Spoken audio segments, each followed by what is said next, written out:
comment, if you can, on your lineup here tonight. Any changes? Yeah, Josh Brown's going to come in. Branson will go out. Everything stays the same for us up front. Okay. What do you need from Josh, and the reason behind taking out Eric? Well, I don't.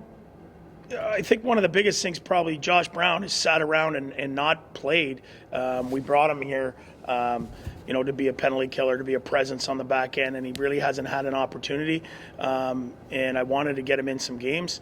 I think Gutty was just okay against Vancouver, and he's a good pro, and he'll get himself ready for when he comes back in. Is Calgary a perfect opponent for a player like that? Well, yeah, they're going to play physical. They're going to hit you, and you got to hit him back. And he's a guy that can play a physical game, and we're going to need to see that from him tonight. Is it pretty clear that your team has enjoyed the home cooking here over the last week and a bit? Yeah, for sure. I mean, our young guys seem to be more comfortable here at home. We'd like to score a few more goals. But in saying that, that's not going to be a team that you're going to do that against tonight. They don't give you much. You're going to have to be prepared to play a patient game. And when they give you something, you got to take it. But it's going to be good for our group to play in these hard-fought games. Lone hand in the queue right now is Bruce Garriock at Post Media. Hey, DJ, just a couple for you here. How difficult a decision is it to sit a guy like Goodbranson?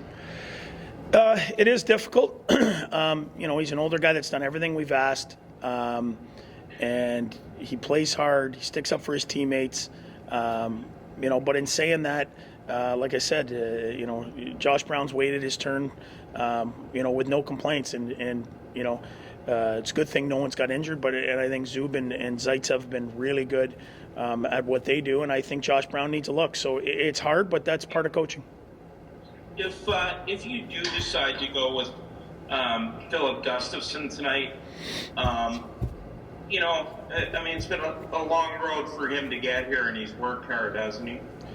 Absolutely. I mean, he's been with the organization, and every one of them, every guy that comes up from Belleville's working to try and get an opportunity. And for us, in the goaltender position, it's easy. I mean, we want a guy to give us a chance to win, no matter who it is.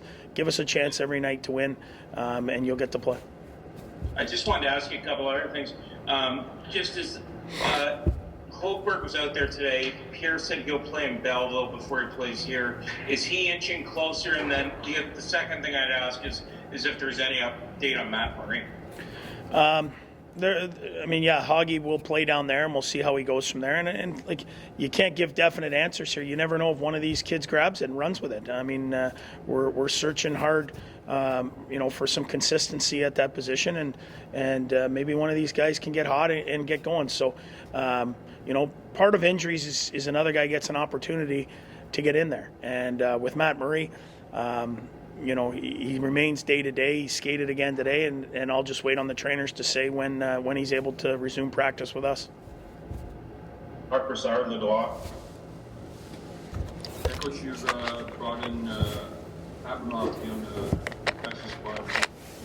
You'd like to see him in the game at some point? The guy caught your eye? Well, I mean, we'll see how he looks in practice. I think he's a guy that brings a lot of energy. That is in his third year down there, that, you kind of, you want a chance. I guess if you're him, you're thinking, when's my chance coming? So it's best for us to look at him here in practice, see what he looks like, and we'll make the call from there. Final one is Kyle Bukoskis at Sportsnet. DJ, just wondering how busy the year has been, having a bit of a break here since your last game. I'm wondering what's been the focal point for you group, and maybe the couple of points you've really tried to key in on here since last playing Wednesday.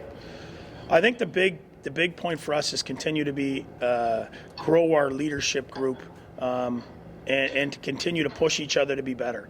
And to me, when you set that culture, when that culture gets in place, like some of these teams around the league that are good year in, year out, the rest of it comes with it. So, part of it was the hockey related. The other part was continue to grow the culture, continue to push the leadership group on each other to be better.